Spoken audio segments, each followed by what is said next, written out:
क्योंकि त्रिदेव उन दुर्बल देवताओं की शक्ति बन जाते हैं, किंतु अब इस विवाह की आड़ में देवताओं की शक्ति के स्रोत को ही छीन लेंगे हम और उन्हें मुक्त कर देंगे उनके दायित्वों से। देवताओं के अनुचित दम को तोड़ेगा ये दंबासुर, दंबासुर, दंबासुर। किंतु पिताश्री, असुर गुरु शुक्राचार्य इसकी अनुमति देंगे? बुद्धि भ्रष्ट हो गई है उनकी। वो असुर गुरु होकर भी महादेव के तप में लीन है। वो हमारा मार्गदर्शन करने के योग्य नहीं। हमें उनके सुझावों की आवश्यकता नहीं।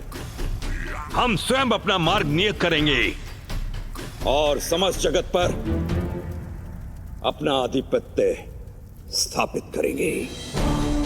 जो आज तक ना हो सका वो आप कैसे करेंगे पिताश्री? बलवान है, पराक्रमी है, मायावी है, किंतु दूरदर्शिता की कमी है मेरे पुत्रों में।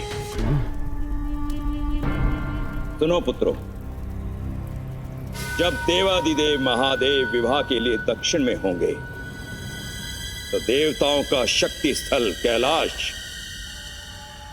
सुरक्षा से रिक्त होगा। ऐसे शुभ अवसर पर हमें कहां होना चाहिए पुत्रों? कैलाश।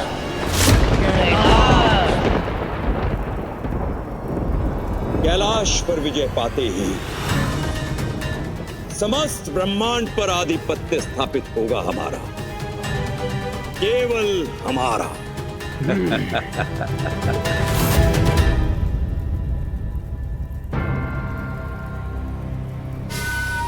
महादेव, महादेव को मात दूंगा मैं। तो कैलाश से जाएंगे अवश्य, किंतु लौट नहीं पाएंगे। मैं कैलाश पर प्रतिष्ठित होकर देवताओं को ऐसा पाठ पढ़ाऊंगा कि सदैव स्मरण रहेगा उन्हें, क्योंकि दंबासुर का दंभ ही उसकी शक्ति का स्तंभ है।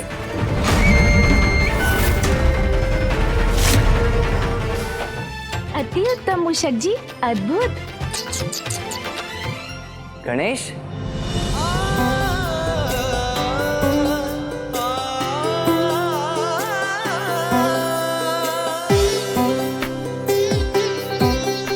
प्रस्थान करने का समय हो गया है गणेश, और तुम अभी तक तैयार ही हो रहे हो।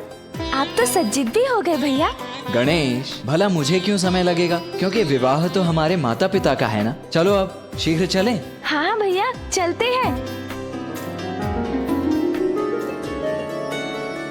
अब चलो भी गणेश, चलो आओ।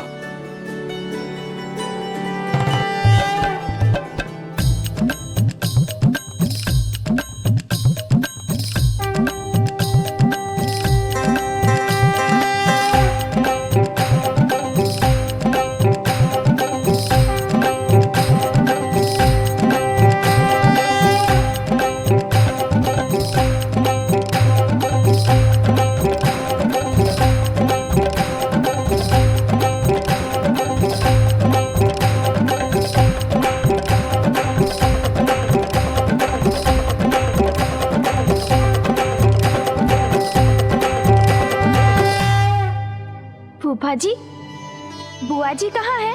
स्त्रियों को सज्जित होने में अधिक समय लगता है गणेश। हाँ नाथ, अब किसी को तो बारात की शोभा बढ़ाने के लिए सुसज्जित होना होगा ना।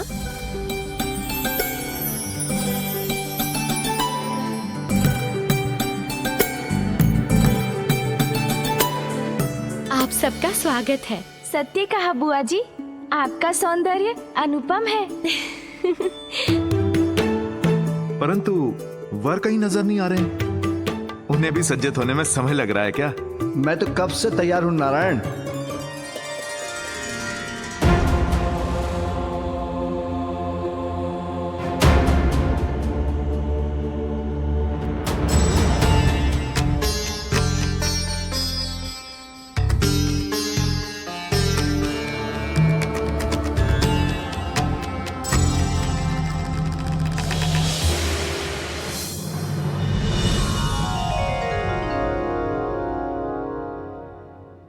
ये क्या पिताश्री, आप अभी तक तैयार नहीं हुए? पुत्र, मैं तो ऐसे ही तैयार हूँ। क्या आप विवाह में ऐसे ही भस्म लगा कर जाएंगे? इसी वेशभूषा में जाएंगे? हाँ पुत्र, पूर्व में देवी सती और पार्वती के साथ विवाह के लिए ऐसे ही गया था मैं। हाँ, वो देवी मैना के कारण करने पर विवश हो गया था, किंतु इस बार तो रूप धरने का कोई कारण भी नहीं। नानी जी के कारण? हाँ पुत्र, तुम्हारी नानी ने जब इन्हें इस रूप में देखा तो सशंकित हो उठी और देवी पार्वती से इनका विवाह करने से मना कर दिया। परंतु मेरे आग्रह करने पर जब इन्होंने अपना दिव्य मनोरम रूप धारण किया, तब कहीं जाकर तुम्हारी नानी ने शादी के लिए हाँ कहा था। पिताश्री, हमें भी दिखाइए ना अपना दिव्य मनोरम रूप, हम उनसे वंचित क्यों रहे? हाँ पिताश्री, माँ भी आपका दिव्य रूप देखकर प्रसन्न हो उठेंगी। नहीं पुत्र कार्तिकेय, नहीं गणेश, मैं ऐसे ही जाऊंगा। हम पूर्व से ही विलंब हो रहे हैं, अब मैं वस्त्र और परिधान में अपना और समय नहीं गंवा सकता। गणेश, प्रतीत होता है पिताश्री इतनी सरलता से नहीं मानने वाले। हाँ भैया, किंतु हम भी उनके ही पुत्र हैं, हम भी उन्हें विवश कर देंगे। इसका कोई ना कोई उपाय तो अवश्य होगा। शीघ्र हमारी बुद्धि को कोई युक्ति अवश्य प्राप्त होगी। हाँ गणेश, जब तक पिताश्री अपने रेशमी वस्त्र और आभूषण धारण नहीं करेंगे, हम उन्हें विवाह मंडप में स्थिति नहीं होने देंगे। ऋषिवर अत्रि, देवी अनुसुईया,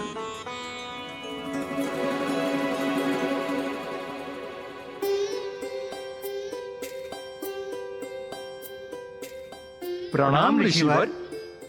प्रणाम माता। आप पुनः भूल गए प्रभु।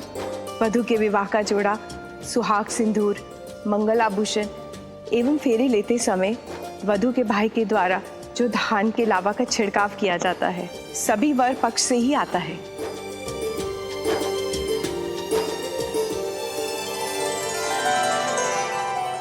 धन्यवाद देवी।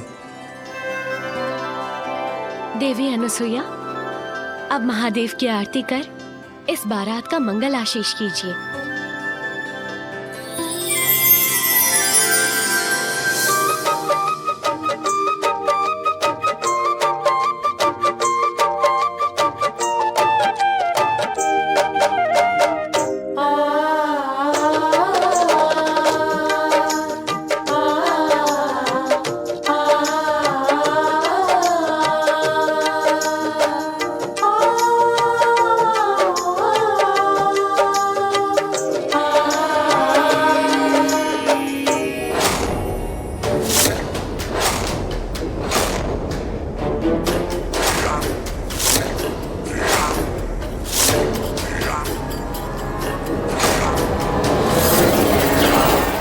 असुरराज दंभासुर की जय! असुरराज दंभासुर की जय! असुरराज दंभासुर की जय! असुरराज दंभासुर की जय! असुरराज दंभासुर की जय! असुरराज दंभासुर की जय!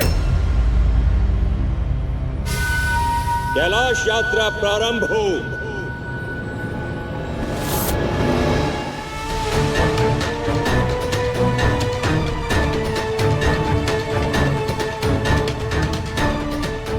दंभासुर का धम बनेगा असुरों का विजय स्तंभ।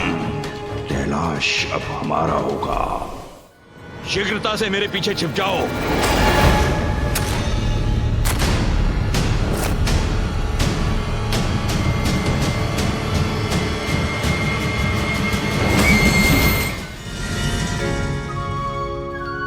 मुझे कन्यादान का अवसर देने के लिए आपने महादेव से विवाह कर मुझ पर बहुत बड़ा उपकार किया है माँ।